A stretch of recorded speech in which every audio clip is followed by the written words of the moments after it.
Once we arrived in San Francisco, Fern stopped singing I Saw Something, and we stopped asking her to tell us what she had seen. We got off the bus and were greeted by hippies hanging out by the bus stop.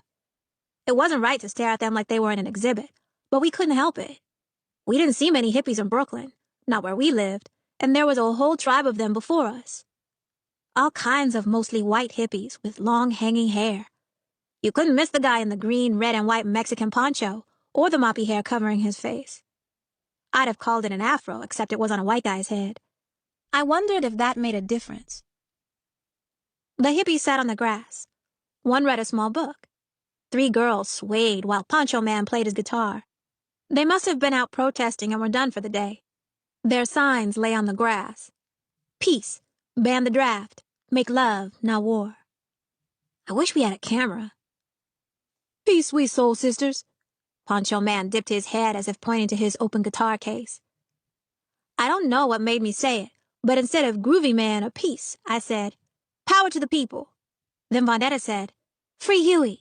And Fern said, yeah, free Huey Newton. That was when we met her, the flower girl. We had finally seen one. There were all kinds of songs on the radio about hippie girls with flowers in their hair. She had daisies in her hair, and she drifted over to us, her eyes all dreamy as she danced in her flowing, paint-splattered dress. She took a daisy from her hair and gave it to Fern. Then she had to give one to Vonetta because Vonetta wasn't about to be overlooked. Peace is power, sweet soul sisters. We wanted to crack up, but saved that for later. We took the flowers and dropped 2 nickels and 5 pennies in Poncho Man's guitar case. Even though I could have figured it out, I asked him where Grant Street was. He pointed east. We gave the hippies the peace sign and the power sign and walked over to Grant Street. We were excited by the sight of metal rails in the street. The cable car was second on my list of activities. Our first activity was sightseeing in Chinatown. You know when you're in Chinatown. The buildings are just like they are in China. That's a temple, I told my sisters. I'd seen the pictures in National Geographic magazine and in the encyclopedia. Nothing compared to actually seeing the roofs, like tiled lampshades or hats. Dragons of every color. Gold, red, blue, green, pink. Big heads with large fangs. Big eyes, monstrous paws. We needed a camera. We shared a plate of dumplings and drank free tea. None of us could keep the dumplings between the chopsticks, so we used forks. After that, we found a place where all they did was make fortune cookies. They let us come in and watch the ladies slip fortunes inside flat yellow cookie dough and then fold the dough over. We bought 10 fortune cookies for $1. Our first fortune said, "You will travel far." I said, "We already did." Still, I put each pink and white strip of paper in my shoulder bag as souvenirs. Now we could say we had real Chinese fortune cookies in Chinatown. We gawked at all the window offerings. Green statues that I learned were carved jade. China dolls, fans, silk and satin dresses with Nehru collars. I almost felt bad about not having more money to spend. I want a kimono, Vonetta declared. Me too, a blue one, Fern said. A kimono is Japanese, I said, as if I knew the difference. And we're in Chinatown. It's the same thing, Vonetta said. And I want one. It is not, I told her. And we have $5 exactly for souvenirs, so you're out of luck. While we were arguing about what was Chinese and what was Japanese, I noticed this family of 5 tall, blonde people standing near us.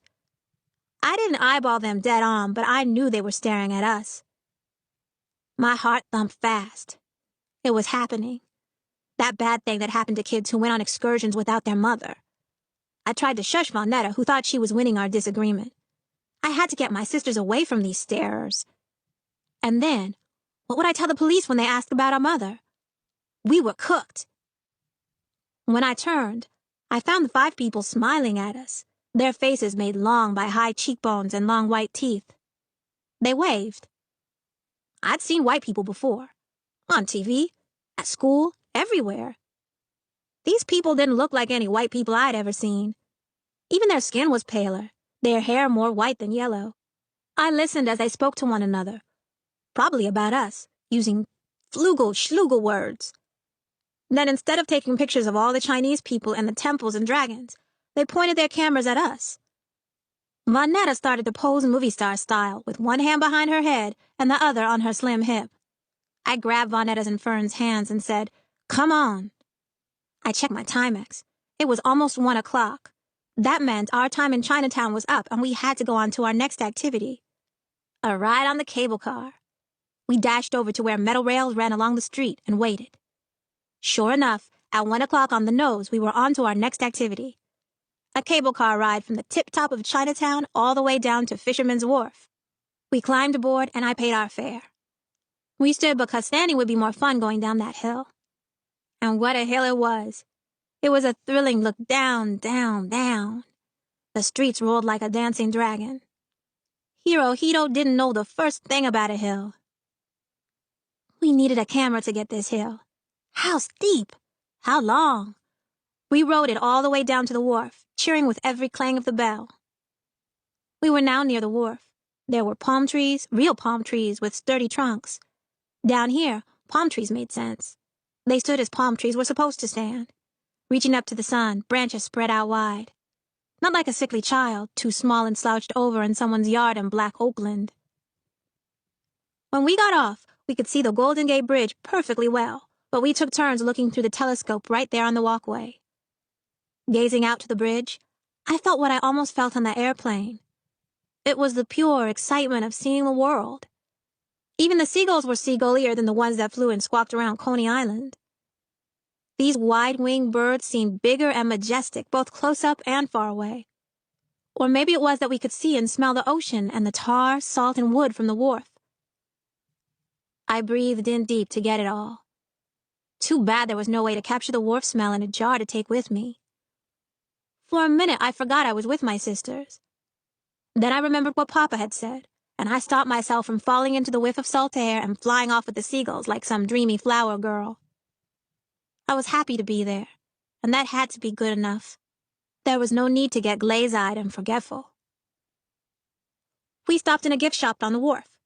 The man behind the counter set his eyes on us really hard. At first I thought it was because we were by ourselves, so I whispered to Vonetta and Fern to be extra well-behaved. But then I heard Cecile's last words in my head. His hard stare was for the other reason store clerk's eyes never let up. We were black kids, and he expected us to be in his gift shop to steal. When he asked us what we wanted, I answered him like I was at the center, repeating after Sister Makumbu or Sister Pat. We are citizens, and we demand respect. I grabbed Fern by the hand and said, "Let's go." I had that Black Panther stuff in me, and it was pouring out at every turn. I figured it was all right. Papa wouldn't have wanted me to spend our money where we weren't treated with respect.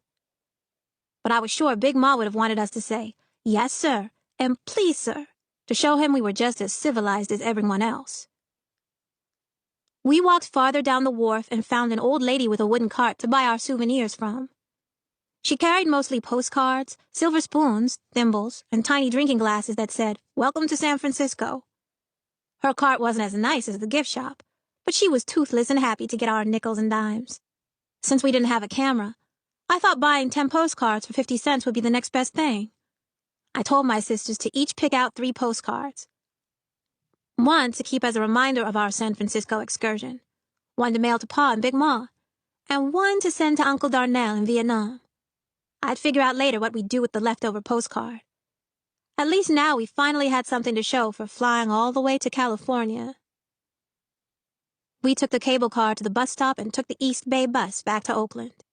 We talked and talked about all the things we had seen, and the hippies, and the tall blonde white people, and the red and golden dragons, and the steep hills, and the cable cars, and seagulls, and dumplings, and everything.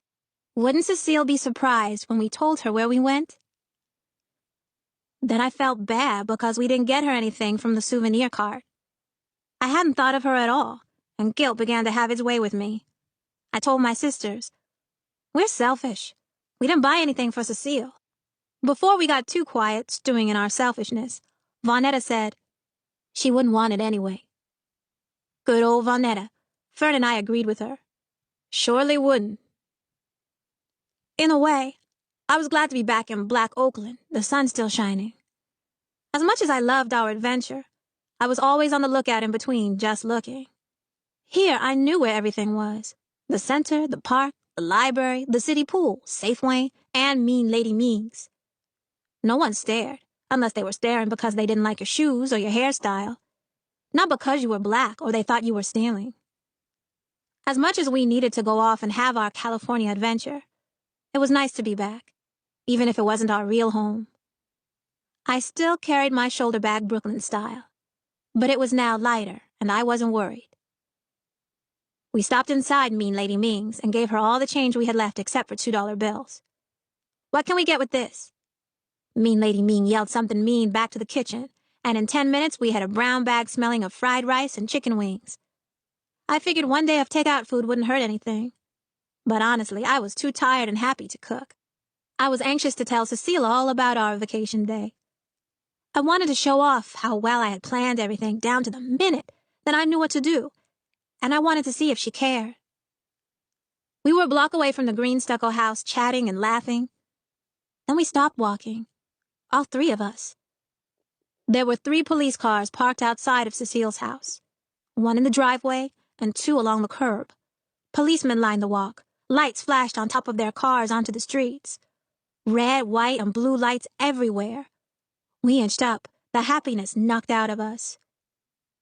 Cecile and 2 Black Panthers, hands behind their backs, handcuffed, being led out of the house and down the walkway. I could hardly breathe. The Clark sisters. We were only a few houses away when Vonetta said, "Hey!" I could feel Fern wanting to leap out, ready to call out, but I pulled her back and shushed them both. "What about their rights?" Vonetta said. "Yeah, we know about rights," Fern said. "Just shh," I said. My heart was pounding. "They're Panthers. They're grown," I said, although I didn't think Cecile was truly a Panther. "They know their rights." "But," I told Vonetta to be quiet. We were now coming up on the house and all the patrol cars' lights flashing. Cecile was almost as tall as the policeman who walked her to a flashing patrol car. He bent slightly to tell her something. She said loudly, "Kids? I don't have no kids. They belong to the Clarks down the street." She wouldn't even look at us. We were now closer, where the police could really see us. With my shoulders, arms, and legs exactly like hers, Vonetta's I don't care eyes exactly like hers, and Fern a smaller version of Vonetta and me, I said, "She's not our mother. I'm Delphine Clark. I'm Vonetta Clark. I'm Fern Clark. And we live down the street. With Pa and Big Ma. Yeah, down the street in a blue stucco house."